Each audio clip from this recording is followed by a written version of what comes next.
अस्सलामुअलैकुम दोस्तों, जैसे कि आप जानते हैं हमने हर सब्जेक्ट की शॉर्ट सीरीज शुरू की है महा टीटी और सीटीटी 2024 के लिए। और हम अभी चल रहे हैं उर्दू ग्रामर से।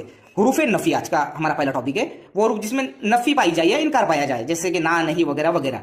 हरूफ नफरीन को ज़हन में रखिए, जो नफरत या मलामत के लिए इस्तेमाल होते हैं। जैसे कि जहाँ नफरत का इजहार हुआ ऐसे अल्फाज, तो फटकार, थू, छीछी वगैरह।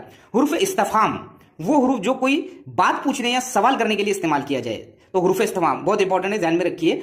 जैसे कि क्या, कब, क्यों, कहा, कैसे, जब सवाल या अंदाज के अल्फाज जब इस्तेमाल हो तो वो हरूफ इस्तफहाम कहलाएंगे। ओके। इसके बाद में हरूफ नदा, वो हरूफ जो किसी को बुलाने के लिए, सीधी सी बात है, नदा मुखातिब करने या पुकारने के लिए इस्तेमाल होते हैं, उसे हम कहते हैं हरूफ नदा। और ओ, अरे, ए, अजी, या वगैरह ये जो अल्फाज है हरूफ नदा है, जिसको हम किसी को आवाज देते हैं, पुकारते हैं। हरूफ ताकीद, हरूफ तखसीस, ये डबल नाम भी याद रखिए क्योंकि सवाल ऐसा पूछता है। हरूफ ताकीद को ही हरूफ तखसीस कहते हैं। वो हरूफ जो कलाम पर जोर देने के लिए बोले जाते हैं उन्हें हरूफ ताकीद कहते हैं, जैसे जरूर, बिल्कुल।